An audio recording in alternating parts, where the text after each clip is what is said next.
شامی صاحب،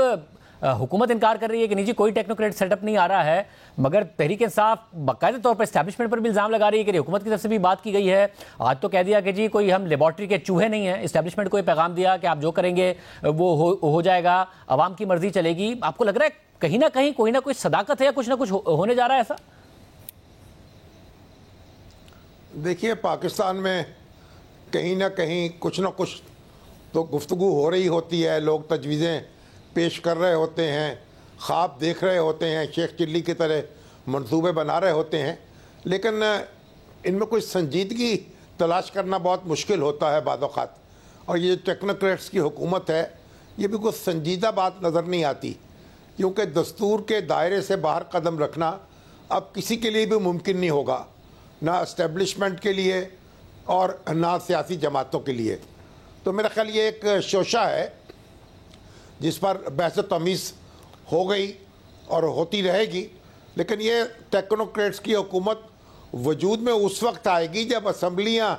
تحلیل ہو جائیں اور عبوری حکومت قائم ہو،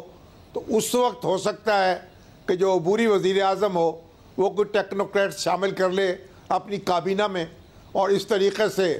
یہ بیل جو ہے منڈے چڑھ سکے۔ اس سے پہلے تو کوئی امکان نظر نہیں آتا دور دور تک۔ مگر پھر شامی صاحب، کیونکہ ظاہر ایسا اب نظر آ رہا ہے کہ عمران خان صاحب اب جو موجودہ قیادت آنے کے بعد اسٹیبلشمنٹ پر انہوں نے اپنی توپوں کا رخ کر لیا ہے، تنقید شروع کر دی ہے، تحریک انصاف کے رہنما بھی کر رہے ہیں۔ آپ کو لگ رہا ہے کہیں نہ کہیں دباؤ پھر کام کر رہا ہے؟ خان صاحب کو مل جائیں کسی بھی طریقے سے الیکشن جلدی، اس کی کوئی گنجائش ہو سکتی ہے؟ دیکھیے، ابھی تک تو ایسا کوئی اشارہ نہیں ملا، اور خان صاحب نے خود بھی کہا ہے کہ مجھے الیکشن ہوتے نظر نہیں آتے۔ تو میرا خیال ہے کہ الیکشن تو وہ اپنے مرضی کے مطابق حاصل نہیں کر سکیں گے، وہ تاریخ تو ان کو نہیں مل سکے گی۔ اچھا، پھر اگلے الیکشن تک کا جو راستہ ہے، اگر عمران خان صاحب کو وقت پر نہیں ملتے، وہ اس اندیشے کا اظہار کر رہے ہیں کہ مجھے ڈسکوالیفائی کیا جائے، جیل میں ڈالا جائے، آپ کو لگتا ہے کہ پنجاب حکومت اگر نہیں رہتی اور اگلے الیکشن بھی انہیں نہیں ملتا وقت پر، تو ایک مشکل 7-8 مہینے ہوں گے خان صاحب کے لیے؟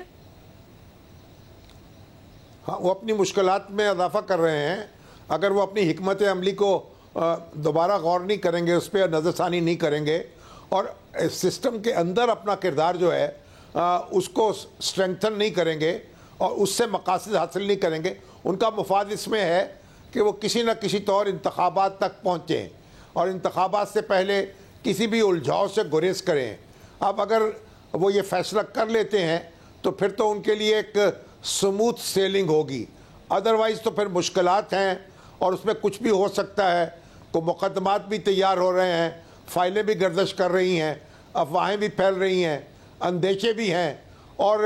کسی وقت کچھ بھی ہو سکتا ہے۔ پاکستانی سیاست میں آپ کوئی لمبی پیشین گوئی نہیں کر سکتے۔ مگر شامی صاحب، اس جو طرز عمل ہے، یہ جو طرز عمل ہے، کیونکہ ظاہر ہے حکومت سے تو کوئی خاص ڈیلیوری ہو نہیں رہی ہے، عمران خان صاحب اگر اگلے الیکشن تک انتظار بھی کر لیں تب بھی کوئی حکومت پاپولر ہوتی نہیں نظر آتی ہے، مگر یہ جو طرز عمل ہے، جو ان کی حکمت عملی ہے کہ انہیں فوری الیکشن چاہیے، اس کے پیچھے وجہ بھی تو یہی ہے کہ اگر ٹائم نکل گیا تو میں ڈسکوالیفائی ہو جاؤں گا، میرے خلاف کیسز کے فیصلے آ جائیں گے۔ تو یہ کیسے فیصلہ کریں وہ کہ اگر انتظار کروں گا تو فیصلے نہیں آ رہے ہوں گے میرے خلاف، کیونکہ ان کی اسیسمنٹ تو یہی ہے۔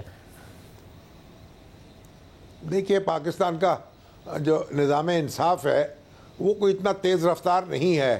کہ اس میں جھٹاپٹ فیصلے ہو جائیں۔ اس میں ایک عدالت سے بات چلتی ہے، پھر دوسرے تک پہنچتی ہے۔ خان صاحب اگرچہ دباؤ میں ہیں اور کوئی فیصلے آ بھی سکتے ہیں، لیکن میرا نہیں خیال ہے کہ کوئی فیصلہ کن وہ حاصل کر لیں گے، یعنی کوئی نتیجہ۔ ابھی آپ نے دیکھا کہ جو گزشتہ باتیں ہیں وہ کس طرح منظر عام پر آ رہی ہیں۔ ابھی تو جاوید چودھری صاحب نے یہ کہا ہے کہ جناب جو فیصلہ تھا ثاقب نثار صاحب کا عمران خان صاحب کی اہلیت کے حوالے سے اور بنی گالہ کے حوالے سے، ان کی امانت اور صداقت کے حوالے سے، تو وہ لکھا ہی 2 وکیلوں نے تھا اور لکھا لکھایا فیصلہ فراہم کر دیا گیا تھا۔ ظاہر ہے ثاقب نثار صاحب اس کی تردید کرتے ہیں، لیکن ایک بات تو اب آئی ہے نا سامنے، تو اس پہ ڈسکشن بھی ہو رہی ہے۔ تو میرا خیال بہت سی چیزیں جو پس پردہ ہوتی رہی ہیں، اب وقت آ گیا ہے کہ ان کا بھی جائزہ لے لیا جائے اور آئندہ جو ہے وہ گریز کیا جائے، کوئی زیر زمین معاملات ایسے نہ ہوں کہ جب برسر زمین آئیں تو زمین ہلنے لگ پڑے۔ یہ بات جو ہے ہمیں ماضی سے اب سبق سیکھنا ہے اور سبق سیکھ کر آگے بڑھنا ہے۔